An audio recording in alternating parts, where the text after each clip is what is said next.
Hello बच्चों, और सब अच्छा है ना भाई। याद करो भाई, पिछले क्लासेस में हमने क्या पढ़ा था भाई। पिछले क्लासेस में हमने तीन चीज़ ही पढ़ा था। पहला चीज़ पढ़ा था प्रकाश का प्रकीर्णन, स्कैटरिंग ऑफ लाइट। दूसरा चीज़ रैले के प्रकीर्णन का नियम यानी रैलेज लॉज ऑफ स्कैटरिंग। और तीसरा चीज़ देखा था इसका एप्लीकेशन। तीसरा चीज़ देखा था भाई कि आकाश का रंग नीला दिखाई देता है क्यों। यही तीन चीज़ों को हमने देखा था। तो चलो भाई, पहला चीज़ देख रहे हैं प्रकाश का प्रकीर्णन। एक बार हम लोग इसको रिवाइज करते हैं। रिवाइज करने के बाद से तुरंत हम लोग आगे बढ़ेंगे, ठीक है। तो चलो पहला चीज़ देख रहे हैं भाई, प्रकाश का प्रकीर्णन। प्रकीर्णन मतलब होता है बिखराव, बिखर जाना, छितर जाना, प्रकीर्णन। तो भाई कोई पूछे प्रकाश का प्रकीर्णन किसको कहते हैं, याद रखिएगा, जब भी कोई प्रकाश किसी माध्यम से होके गुजरता है, जब भी कोई प्रकाश किसी माध्यम से होके गुजरता है तो माध्यम के जो अणु होते हैं वो आने वाले प्रकाश को आंशिक रूप से पहले सोखते हैं, थोड़ा सा सोखते हैं, और सोखने के बाद से उस लाइट को हर दिशा में बिखेरते हैं। और इस घटना को ही भाई स्कैटरिंग ऑफ लाइट कहते हैं। तो अंतिम बार फिर बोल दे रहे हैं परिभाषा, प्रकाश का प्रकीर्णन किसको कहते हैं, कहिएगा। जब भी प्रकाश किसी माध्यम से होके गुजरता है तो माध्यम के अणु आने वाले प्रकाश को आंशिक रूप से सोखते हैं, सोखने के बाद से हर दिशा में छितार देते हैं, बिखेर देते हैं, फैला देते हैं, और इस घटना को ही स्कैटरिंग ऑफ लाइट कहते हैं। भाई जान लो, आज जान लो। जनरली तुमको 7 कलर्स की बात करते हो, लाल से लेकर के बैगनी तक, विबग्योर की बात करते हो ना जी। और जान लो, ये चीज़ जानना चाहिए, हवा के लिए हम बात कर रहे हैं। हवा के अणु का जो साइज होता है ना, हवा के अणु का जो साइज होता है वो लाल रंग के तरंगदैर्घ्य की तुलना में बहुत छोटा है, ठीक है। यानी लाल रंग का तरंगदैर्घ्य बहुत ज़्यादा है और हवा के अणुओं का साइज बहुत छोटा होता है। तो इसीलिए लाल रंग के प्रकाश को हवा के अणु बिखेर नहीं पाते हैं। क्यों? क्योंकि लाल रंग का तरंगदैर्घ्य ज़्यादा है और इसका साइज बहुत ही छोटा है, तो लाल रंग को हवा के अणु बिखेर नहीं पाते हैं। लेकिन वही बैगनी या ब्लू रंग, का जो तरंगदैर्घ्य होता है अणु के साइज का होता है। हवा के अणु का जो साइज है वही साइज बैगनी या ब्लू रंग का तरंगदैर्घ्य होता है, जिसके कारण बैगनी या ब्लू रंग का प्रकाश जब हवा के अणुओं पर पड़ता है तो तरंगदैर्घ्य उसी ऑर्डर का होने के कारण क्या होता है कि हवा के अणु उस आने वाले बैगनी या ब्लू रंग के प्रकाश को छितरा देते हैं, बिखेर देते हैं, फैला देते हैं। समझ गए ना। तो याद रखना कि लाल रंग का तरंगदैर्घ्य लैम्डा ज़्यादा होता है और अणु का साइज बहुत कम होता है उसकी अपेक्षा। इसलिए क्या होता है कि लाल रंग को हवा के अणु बिखेर नहीं पाते हैं, लेकिन बैगनी या ब्लू रंग का जो तरंगदैर्घ्य होता है हवा के अणुओं के साइज के ऑर्डर का होता है, जिसके कारण आसानी से बैगनी या ब्लू रंग को आसानी से हवा के अणु बिखेर देते हैं। भाई एक और भी बात जानिएगा, सूर्य का श्वेत प्रकाश जानते हो ना। सूर्य के श्वेत प्रकाश में विबग्योर 7 रंग होता है, वायलेट, इंडिगो, इस तरह 7 कलर्स होते हैं, सब कोई जानता है, रेड तक लेकर के। लेकिन सूर्य के श्वेत प्रकाश में बैगनी और नीला यानी बैगनी और ब्लू रंग में ब्लू की मात्रा ज़्यादा होती है। विबग्योर, VIBGYO और विबग्योर। तो सूर्य के श्वेत प्रकाश में बैगनी रंग भी होता है और ब्लू रंग भी होता है, लेकिन बैगनी कम मात्रा में होता है और ब्लू ढेर मात्रा में होता है। सूर्य के श्वेत प्रकाश में ब्लू ज़्यादा मात्रा में होता है। आप देखे भी होगे भाई, जब स्पेक्ट्रम देखते हो तो आपको बैगनी रंग दिखता है नहीं, बहुत हल्का सा बैगनी रंग दिखता है, हल्का सा, लेकिन ब्लू ज़्यादा दिखता है, अच्छा खासा ब्लू दिखता है। इसका मतलब क्या हुआ भाई, इस सूर्य के स्पेक्ट्रम में या सूर्य के श्वेत प्रकाश में ब्लू रंग ज़्यादा होता है। यानी वाइट लाइट जो होता है, वाइट लाइट तो 7 कलर्स का मिक्सचर होता है, 7 रंगों का भी मिक्सचर होता है, लेकिन उस मिक्सचर में बैगनी ज़्यादा नहीं होता है, ब्लू ज़्यादा होता है। नहीं जी, अच्छी बात है। और एक बात और भी कहेंगे, हमारे आँखों की संवेदनशीलता बैगनी रंग के लिए कम होती है, ब्लू रंग के लिए हमारी आँख ज़्यादा संवेदनशील है। अच्छा, संवेदनशील का मतलब यही हुआ। अच्छा बताओ तो, कोई बैगन, बैगनी रंग का जो बैगन है, कोई बैगन दूर से देखोगे तो बैगन बैगनी नहीं दिखेगा, काला दिखेगा। क्यों? हमारा आँख बैगनी रंग को अच्छे से संवेदित नहीं कर पाता है। लेकिन हाँ, कोई चीज़ ब्लू रंग का हो ना तो वो ब्लू दिख जाएगा, तो भाई 2 चीज़ें क्लियर हो गई कि सूर्य के श्वेत प्रकाश में बैगनी ज़्यादा नहीं होता है, ब्लू की मात्रा ज़्यादा होती है और बैगनी की कम होती है। और दूसरी बात ये भी जानिएगा कि जो हमारे आँखों की संवेदनशीलता होती है बैगनी रंग के लिए कम होती है। बैगनी रंग को हमारा आँख अच्छे से देख नहीं पाता है, अच्छे से सेंस नहीं कर पाता है, लेकिन वही ब्लू रंग हमारा आँख उसको अच्छे से सेंस कर पाता है, अच्छे से देख पाता है, ये बात ध्यान दीजिएगा। चलो भाई, ये तो प्रकाश के प्रकीर्णन की बात रही जो हमने देख लिया था। अब प्रकीर्णन कितना होगा, यानी हवा के अणु आने वाले प्रकाश के कितने मात्रा को बिखेर पाएंगे, कितनी मात्रा बिखरेगी, इसके लिए भाई रैले साहब ने, लॉर्ड रैले ने प्रकीर्णन का नियम दिया था। ठीक है, लॉर्ड रैले नाम था पूरा। तो भाई रैले के प्रकीर्णन का नियम क्या कहता है? रैले के प्रकीर्णन का नियम कहता है कि जब भी प्रकाश किसी माध्यम से होके गुजरता है तो माध्यम के अणु प्रकाश को बिखेरते हैं, और बिखराव की जो इंटेंसिटी आई है, बिखराव की जो इंटेंसिटी आई जो होती है, उसके तरंगदैर्घ्य लैम्डा के चतुर्थ घात के व्युत्क्रमानुपाती होती है। तो सीधे सीधे रैले का नियम कहता है कि प्रकीर्णन की घटना में, प्रकीर्णन यानी स्कैटरिंग की घटना में, लाइट आया स्कैटर का हो गया, तो प्रकीर्णन की घटना में इंटेंसिटी जो होती है वो तरंगदैर्घ्य के चतुर्थ घात के व्युत्क्रमानुपाती होती है। यानी भाई तुम कह सकते हो I व्युत्क्रमानुपाती लैम्डा टू द पावर 4। तो भाई रैले का नियम क्या कहता है? रैले का नियम कहता है प्रकीर्णन की घटना में, स्कैटरिंग की घटना में प्रकीर्णित यानी फैलने वाले प्रकाश की जो इंटेंसिटी होती है वो तरंगदैर्घ्य के चतुर्थ घात के व्युत्क्रमानुपाती होता है। और भाई सब कोई पढ़ा है, व्युत्क्रमानुपाती अगर कोई चीज़ हो तो एक के बढ़ने पर दूसरा घटता है, लेकिन ये चौथे पावर के साथ बहुत तेज़ी से बढ़ेगा या बहुत तेज़ी से घटेगा ना जी। अच्छा, ये क्लियर है कि लाल रंग का तो तरंगदैर्घ्य बहुत ज़्यादा होता है, लाल रंग का तरंगदैर्घ्य ज़्यादा है तो लाल रंग का बिखराव कम होगा, इससे पता चल जाता है। और बैगनी या ब्लू का तरंगदैर्घ्य 3800 एंगस्ट्रॉम या 4000 एंगस्ट्रॉम, तो बैगनी का तरंगदैर्घ्य लैम्डा कम है तो बैगनी का बिखराव बहुत ज़्यादा होगा। तो भाई पता चल गया कि लाल का तरंगदैर्घ्य ज़्यादा होने के कारण लाल रंग का बिखराव कम होता है, और बैगनी या ब्लू रंग का तरंगदैर्घ्य कम होने के कारण बैगनी या ब्लू का बिखराव ज़्यादा होता है। तो याद रखिएगा, रैले के नियम से भी पता चल जाता है कि लाल रंग कम बिखरता है, और बैगनी रंग अगर जाता है, अणु पर पड़ता है, तो वो बहुत ज़्यादा बिखर जाता है। अच्छा भाई, यहाँ पे इस रैले के नियम से ये प्रूफ भी हो सकता है कि लाल रंग कम बिखरेगा और बैगनी या ब्लू रंग लाल रंग की अपेक्षा, लाल रंग बिखरेगा, हल्का सा बिखरेगा, लाल रंग हवा के अणुओं पर पड़ेगा तो हल्का फुल्का बिखरेगा, लेकिन बैगनी या ब्लू रंग लाल रंग की अपेक्षा 10.5 गुना ज़्यादा बिखरता है। तो याद रखिएगा, बैगनी या ब्लू रंग का बिखराव हमेशा याद रखोगे भाई कि बैगनी या ब्लू रंग का जो बिखराव होता है या बैगनी या ब्लू रंग का जो प्रकीर्णन होता है वो लाल रंग की अपेक्षा 10.5 गुना ज़्यादा होता है। तो भाई ये हमने रैले का जो नियम था उसको भी बता ही दिया लगभग। अब पिछले क्लासेस में एक चीज़ और भी देखे थे भाई, आकाश का रंग नीला दिखाई देता है क्यों, वहाँ पे एक बार समझ लेते हैं, और उसके आगे हम जितने भी थ्योरेटिकल क्वेश्चंस हैं सारे भी करेंगे। रैले के नियम का एप्लीकेशन बहुत सारे क्वेश्चंस में है, बहुत सारे क्वेश्चंस तुमको मिलेंगे थ्योरी टाइप के, जिस तरह ये मिला है उसी तरह तुमको एक क्वेश्चन होगा कि सूर्योदय और सूर्यास्त के समय सूर्य का रंग लाल मालूम पड़ता है क्यों, ये भी क्वेश्चन होगा, उसको भी रैले के नियम से करेंगे।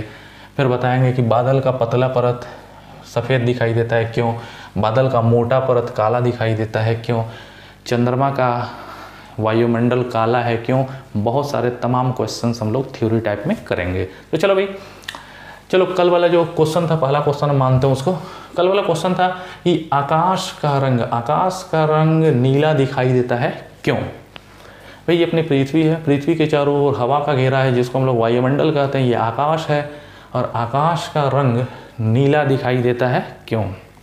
चलो पहले हम समझाते हैं, उसके बाद से आपको एक बार बोल देंगे, और जो बोलेंगे वही चीज़ आपके असाइनमेंट में हूबहू लिखा है, ठीक है। तो चलो भाई, ये हमारी पृथ्वी, ये वायुमंडल यानी ये आकाश नीला दिखाई देगा क्यों, ये अपना सूर्य। भाई बोलो तो सूर्य से श्वेत प्रकाश आया, सूर्य से श्वेत प्रकाश आएगा तो सूर्य के श्वेत प्रकाश में कितने कलर्स होते हैं, सूर्य का जो वाइट लाइट है, वाइट कलर्स में भी, वाइट लाइट में भी 7 रंग होते हैं ना जी। सूर्य के श्वेत प्रकाश में जानते हैं कि ऑलरेडी 7 रंग होते हैं। 7 रंग में ये लाल भी होता है और बैगनी या ब्लू वो भी होता है। और हमें पता है कि सूर्य के श्वेत प्रकाश में लाल और बैगनी दोनों रंग होता है, लेकिन लाल रंग का तरंगदैर्घ्य ज़्यादा है। लाल रंग का तरंगदैर्घ्य अगर ज़्यादा है तो ये लाल रंग जब एक्चुअली सूर्य का श्वेत प्रकाश यानी 7 कलर्स हमारा वायुमंडल में प्रवेश करता है, लेकिन क्लियर है कि सूर्य के श्वेत प्रकाश में जो लाल रंग होता है उसका वेवलेंथ ज़्यादा है, तरंगदैर्घ्य ज़्यादा है, तो हवा के जो अणु हैं वायुमंडल में, जो हवा के अणु हैं लाल रंग को नहीं बिखार पाते हैं। लाल रंग बिखरता नहीं है, बिना बिखरे हुए दूर तक चला जाता है। लेकिन सूर्य के श्वेत प्रकाश में जो बैगनी या ब्लू रंग है, बैगनी या ब्लू रंग का तरंगदैर्घ्य बहुत कम है। सूर्य के श्वेत प्रकाश में लाल रंग भी है और बैगनी या ब्लू रंग भी है, तो जब ये सूर्य का श्वेत प्रकाश वायुमंडल में प्रवेश करता है तो लाल रंग का वेवलेंथ ज़्यादा है। लाल रंग का वेवलेंथ ज़्यादा है तो वो बिखरता नहीं है, लेकिन बैगनी या ब्लू रंग का वेवलेंथ बहुत कम है, तो जैसे ही वो वायुमंडल के अंदर घुसता है तो हवा के अणु जो होते हैं बैगनी या ब्लू रंग को बिखार देते हैं।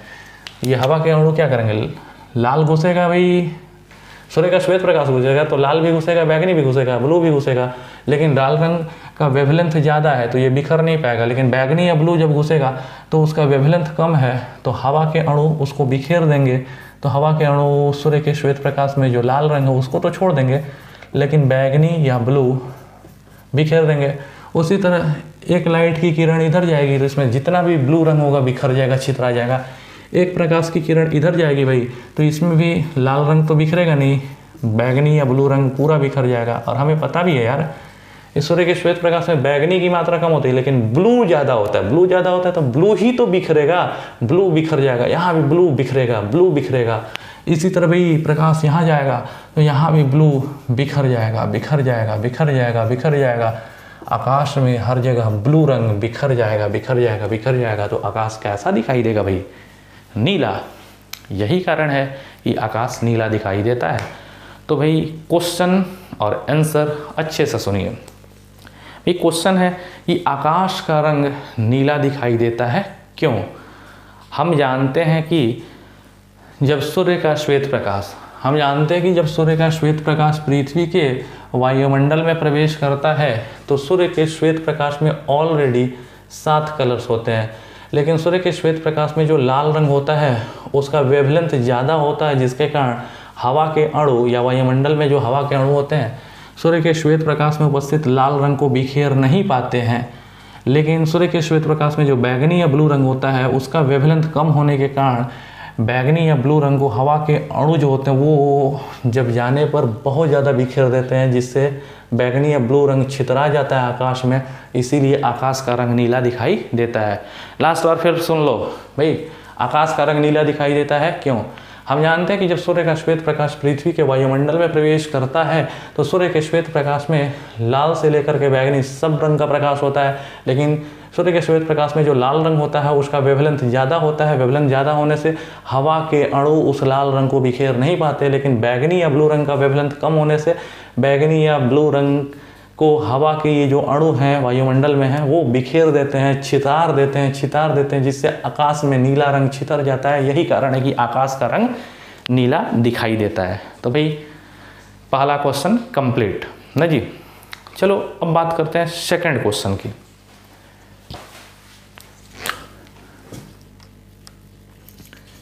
आप अपने असाइनमेंट में देखो भाई, असाइनमेंट में फिगर तो नहीं बनाया है, असाइनमेंट में फिगर नहीं बनाया है, हम आपको यहाँ पे फिगर के साथ दिखाएंगे, ठीक है, देखिएगा अच्छे से। अच्छा आप एक बात यहाँ पे ज़रूर कर सकते हैं कि सर ये बताइए ना, लाल रंग नहीं बिखर पाता है, लेकिन ये 7 कलर्स हैं, रेड, ऑरेंज, येलो, ये सब 7 कलर्स हैं, तो रेड नहीं बराबर बिखरता है, ऑरेंज, येलो ये भी बहुत कम बिखरता है, लेकिन ब्लू जो होता है, बैगनी तो ना बराबर होता है, ब्लू रंग बहुत ज़्यादा बिखर जाता है।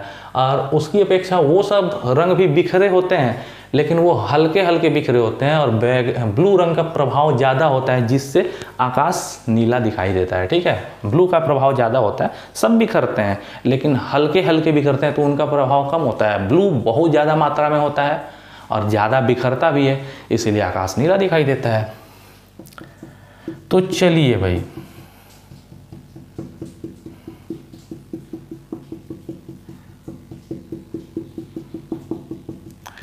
तो चलो अपना सेकंड क्वेश्चन देखो। सेकंड क्वेश्चन है कि सूर्योदय यानी सुबह और सूर्यास्त यानी शाम, सूर्योदय और सूर्यास्त के समय सूर्य लाल दिखाई देता है क्यों? भाई सवेरे तुम जगा दोगे सूरज को तो तुम ही को जगा दे तो तुम का खिसिया के लाल नहीं हो जाओगे? तो यही होता है, तुम लोग सुबह में सूर्य को कहते हो भाई उठो उठो, तो सुबह में उठता है तो खिसिया के लाल हो जाता है, ठीक है, और बाद में खिसिया जाता है कि हमको भगा रहे हो, तो शाम में भी लाल हो जाता है। तो भाई चलो ऐसा नहीं है। चलो अपना क्वेश्चन देखो। क्वेश्चन ये है कि सूर्योदय और सूर्यास्त या सूर्योदय और सूर्यास्त के समय सूर्य लाल दिखाई देता है क्यों?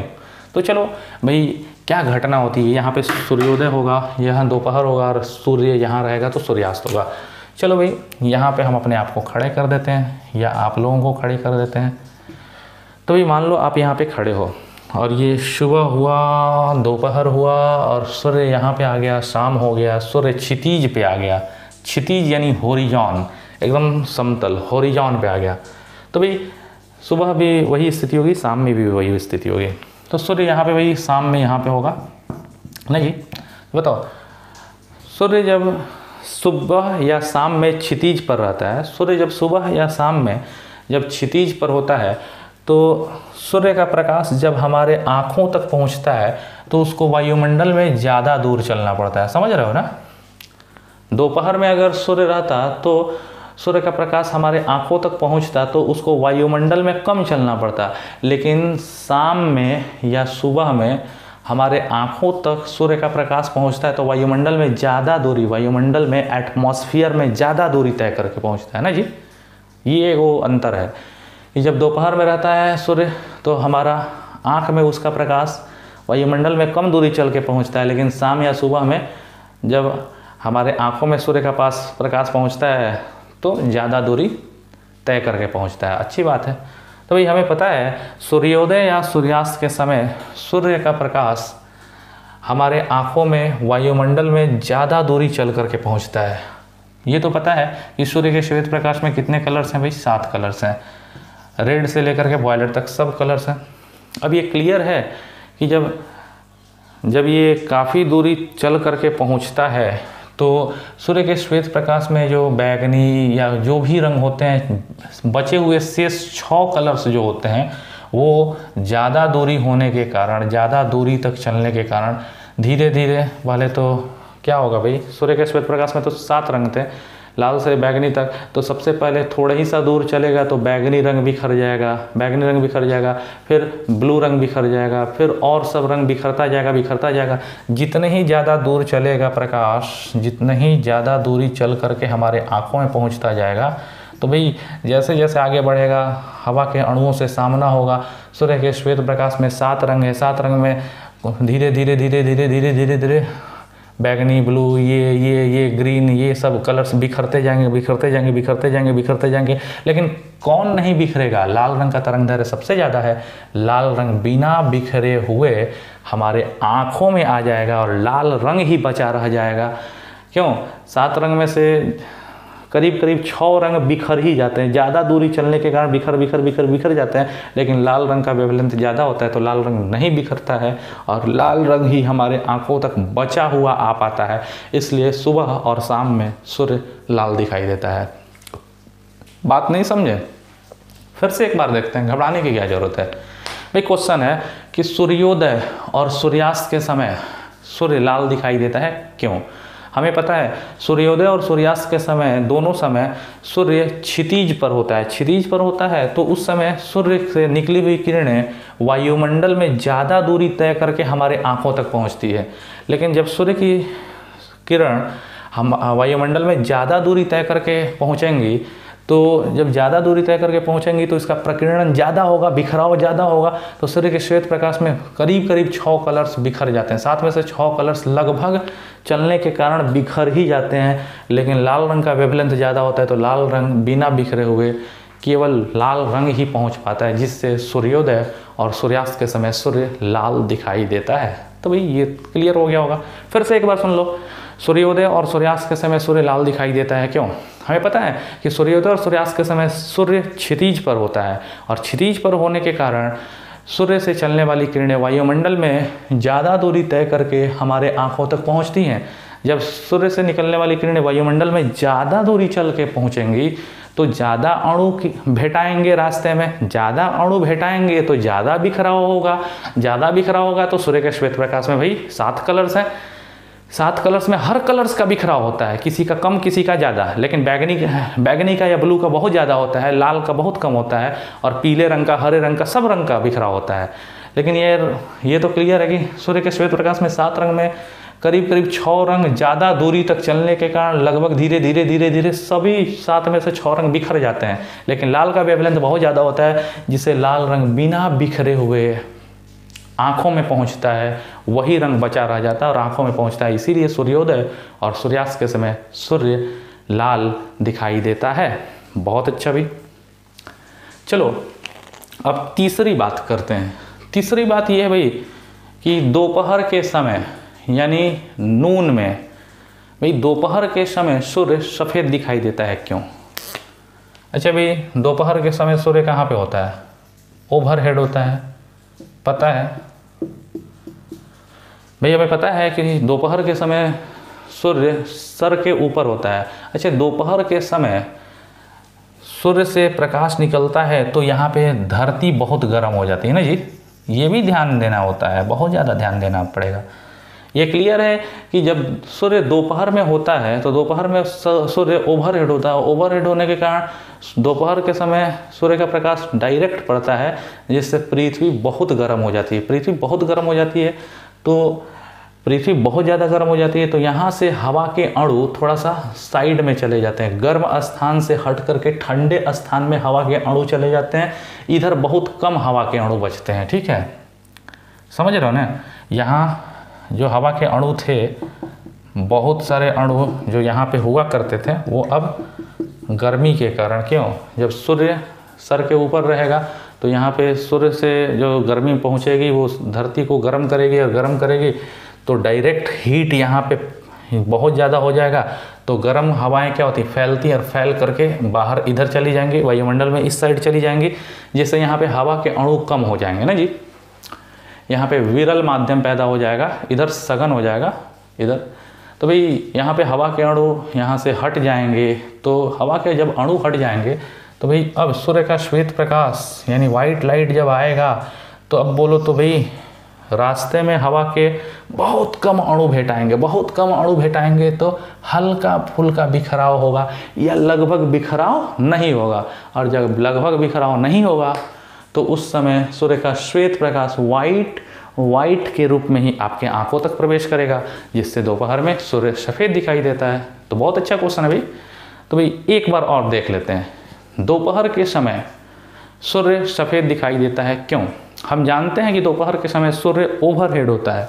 हमें पता है कि दोपहर के समय सूर्य ओवरहेड होता है और दोपहर में गर्मी भी बहुत ज़्यादा होती है। दोपहर में गर्मी ज़्यादा होती है जिससे गर्म हवाएं ऊपर उठ करके विरल माध्यम बना देती हैं।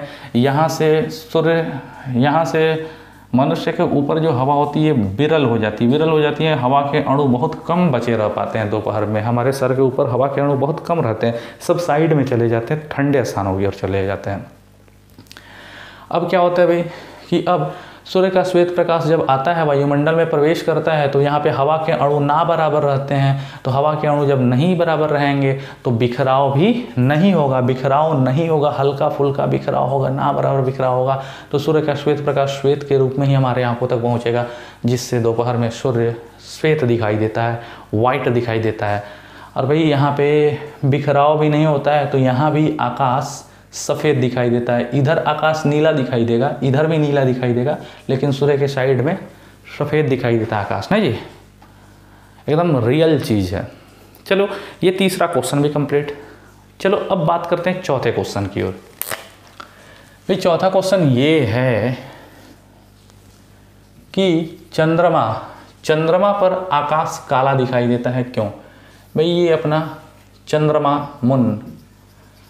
आपको पता है ना कि चंद्रमा पर क्या ऑक्सीजन गैस है? नहीं है। या चंद्रमा पर कोई वायुमंडल है? नहीं है। तो चंद्रमा पर कोई वायुमंडल नाम की चीज़ ही नहीं है, वायुमंडल है ही नहीं, तो वहाँ क्या हवा के अणु होंगे? नहीं। हम जानते हैं कि चंद्रमा पर अपना कोई वायुमंडल नहीं है, तो वहाँ वायुमंडल नहीं है तो वहाँ पे हवा के अणु होंगे ही नहीं। जब वहाँ पे हवा के ये जो डॉटेड अणु जो बनाए हैं वो जब होंगे ही नहीं, तो जब कोई अणु होंगे ही नहीं और सूर्य का जब प्रकाश आएगा तो जब हवा के अणु है नहीं है तो उसको बिखेर पाएगा? बिखेर नहीं पाएगा, नहीं बिखेर पाएगा। यहाँ हवा के अणु है नहीं बिखर पाएगा, नहीं बिखर पाएगा। तो ये वाइट लाइट आएगा तो हमको यहाँ से देखेंगे तो हमको सूर्य दिखेगा, बस और कुछ नहीं। और आकाश में जब कुछ बिखर ही नहीं पाएगा, कुछ लाइट बिखर ही नहीं पाया तो आकाश कैसा दिखेगा? काला। आकाश काला दिखेगा और सूर्य जहाँ पे होगा वो सूर्य चमकेगा, बाकी आकाश क्या दिखाई देगा? काला। यहाँ कोई तारा है भाई, इस डायरेक्शन में कोई तारा है, तो तारे से जब प्रकाश आएगा तो हवा के अणु है नहीं वायुमंडल में, तो बिखराव होगा नहीं। बिखराव होगा नहीं, प्रकाश फैलेगा ही नहीं वायुमंडल में, तो आकाश का रंग काला दिखाई देगा। कोई लाइट आकाश में होगा ही नहीं, काला दिखाई देगा। बस सूर्य वहाँ पे लगेगा, अरे भी सूर्य चमक रहा है, बाकी रेस्ट आकाश काला दिखाई देगा। सूर्य चमक रहा है, तारा चमक रहा है, ये चमक रहा है, वो चमक रहा है, बट आकाश पूरा काला दिखाई देगा। ठीक है। तो भाई आपका क्वेश्चन क्या है? क्वेश्चन ये है कि चंद्रमा पर वायुमंडल काला दिखाई देता है, या वायुमंडल नहीं कहना चाहिए, चंद्रमा पर आकाश काला दिखाई देता है, क्यों? हमें पता है भाई कि चंद्रमा पर कोई वायुमंडल नहीं है, हमें पता है कि चंद्रमा पर कोई वायुमंडल है ही नहीं, और अगर वायुमंडल नहीं है तो वहाँ पे हवा के या गैस के कोई अणु नहीं है, गैस के अणु ही नहीं है। तो जब सूर्य का या कोई प्रकाश जब आता है तो अणु है ही नहीं, तो प्रकाश बिखर नहीं पाता है, और नहीं बिखर पाता है तो आकाश में कोई रंग आता नहीं है, जिससे आकाश का रंग चंद्रमा पर काला दिखाई देता है। बहुत अच्छा भाई, 4 क्वेश्चन हो गए। 5वां क्वेश्चन भाई, 5वां क्वेश्चन है, खतरे का निशान लाल रंग का बनाया जाता है, क्यों? बहुत अच्छा क्वेश्चन है। आप देखते हो ना भाई, मोबाइल टावर हो तो मोबाइल टावर के ऊपर एक खतरे का निशान लगाया जाता है लाल रंग का, ब्लिंक करता है, बढ़ता है, बुझता है, बढ़ता है, बुझता है। तो खतरे का निशान कभी भी भाई लाल रंग का बनाया जाता है। किस रंग का? तो खतरे का निशान लाल रंग का बनाया जाता है। देखते हो कि ट्रेन जब जाती है तो ट्रेन के पीछे लाल रंग का लाइट ब्लिंक करता है कि पीछे से आकर के कोई रेलगाड़ी ठोक नहीं दे। ठीक है। तो भाई खतरे का निशान लाल रंग का बनाया जाता है, क्यों? तो पता है भाई, हमें पता है कि लाल रंग का तरंग दैर्घ्य ज़्यादा होता है। ध्यान दे दो, बिल्कुल आसान है। हमें पता है कि लाल रंग का तरंग दैर्घ्य बहुत ज़्यादा होता है, और लाल रंग को हवा के अणु बिखेर नहीं पाते हैं, लाल रंग को हवा के अणु बिखेर ही नहीं पाते हैं। तो अगर खतरे का निशान बहुत दूर भी होता है, अगर खतरे का निशान बहुत दूर होगा, खतरे का निशान कहीं बहुत दूर से भी लाल रंग का बल्ब जल रहा होगा, तो लाल रंग का प्रकाश बिना बिखरे हुए बहुत दूर चला जाएगा, तो बहुत दूर से ही खतरे का निशान दिखाई देगा। समझ रहे हो बातों को? हमें पता है कि खतरे का निशान लाल रंग का बनाया जाता है, और हमें ये भी पता है कि लाल रंग का तरंग दैर्घ्य बहुत ज़्यादा होता है। तरंग दैर्घ्य ज़्यादा होने के चलते लाल रंग बिना बिखरे हुए, बिना हवा के अणु से बिखरे हुए बहुत ज़्यादा दूरी तक चला जाता है, जिससे लाल रंग बहुत ज़्यादा दूरी से दिखाई देता है। तो पहले ही पता चल जाता है कि वहाँ पे कोई खतरा है, इस कारण खतरे का निशान लाल रंग का बनाया जाता है। अच्छा भाई, यहाँ पे कुछ बच्चे क्वेश्चन करते हैं कि सर हमारे आँखों की संवेदनशीलता लाल रंग के लिए कम है, लाल और बैंगनी के लिए कम होती है। तो हमारा आँख की संवेदनशीलता ने कम है भाई, लेकिन हमारा आँख मतलब उसको अच्छे से कैच नहीं करता है, कैच तो करता है लेकिन अच्छे से कैच नहीं करता है। लेकिन अगर दूर से लाइट आएगा तो वो तो कैच करबे करेगा, समझेगा हाँ लाइट लाल रंग का है, मतलब एकदम ज़बरदस्त तरीके से कैच नहीं करता है, हाँ लाल रंग तो दिखाई देता ही है। तो भाई लाल रंग जो खतरे का निशान है, बहुत ज़्यादा दूर से भी रहेगा तो वो किरणें वहाँ से बिना बिखरे हुए हमारी आँखों तक पहुँच जाएंगी, और यही कारण है कि खतरे का निशान दूरी से दिखाई दे, जिस कारण खतरे का निशान लाल रंग का बनाया जाता है। तो भाई क्वेश्चन ये है कि खतरे का निशान लाल रंग का बनाया जाता है, क्यों? तो भाई हमें पता है कि लाल रंग का तरंगदैर्घ्य बहुत ज़्यादा होता है। लाल रंग का तरंगदैर्घ्य अगर ज़्यादा होगा तो लाल रंग बिना बिखरे हुए हवा में काफ़ी दूरी तय कर लेगा, जिससे लाल रंग का कोई चीज़ बहुत ज़्यादा दूरी से ही दिखाई देगा। यही कारण है कि खतरे का निशान लाल रंग का बनाया जाता है। तो भाई ये 5वां क्वेश्चन भी कंप्लीट हो गया। अब 6ठा क्वेश्चन है भाई देखो जी, बादल है, बादल का जो पतला परत है वो सफ़ेद दिखाई देता है, क्यों? ये अपनी पृथ्वी हो गई ना जी। पृथ्वी पर तुम देखते हो, छत पर देखते हो कि बादल होता है, तो बादल का पतला परत जो होता है, पतला परत जो होता है वो सफ़ेद दिखाई देता है, क्यों? हमें पता है भाई, ये हो गया सूरज ना जी। हमें पता है कि बादल का जो परत होता है या जो बादल होता है वो धूल कण और जलवाष्प के कणों से बना होता है, जल नहीं जलवाष्प, ठीक है। हमें पता है कि बादल की जो परतें होती हैं वो धूल कणों और जलवाष्प के कणों से मिलके बनी होती है, और धूल कणों और जलवाष्प के कणों का जो साइज होता है वो ज़्यादा होता है। धूल कणों और जलवाष्प के कणों का साइज ज़्यादा होता है। किससे ज़्यादा होता है? लाल रंग के भी तरंगदैर्घ्य से, लाल रंग के भी तरंगदैर्घ्य से इसका साइज बड़ा ही है, और बैगनी के भी तरंगदैर्घ्य से इसका साइज बड़ा ही है। तो हमें पता है कि बादल जो होता है वो जलवाष्प के कणों और धूल कणों से मिलकर बना होता है, और जलवाष्प और बादल के कणों का जो साइज होता है, कणों का जो साइज होता है प्रकाश के तरंगदैर्घ्य से बहुत ज़्यादा होता है, तरंगदैर्घ्य से ज़्यादा होता है। तो जब सूर्य का श्वेत प्रकाश जब आता है तो इसका साइज तो बहुत बड़ा होता है, तो ये बिखेर नहीं पाता है। आने वाले प्रकाश को, चाहे लाल रंग का चाहे बैगनी रंग का प्रकाश आए, तो बादल का जो कण होता है इनका साइज ज़्यादा होने के कारण, इसके तरंगदैर्घ्य से साइज ज़्यादा होने के कारण बिखेर नहीं पाता है, या बिखेरता है तो बहुत कम मात्रा में, हल्का हल्का बिखेरता है, हल्का हल्का।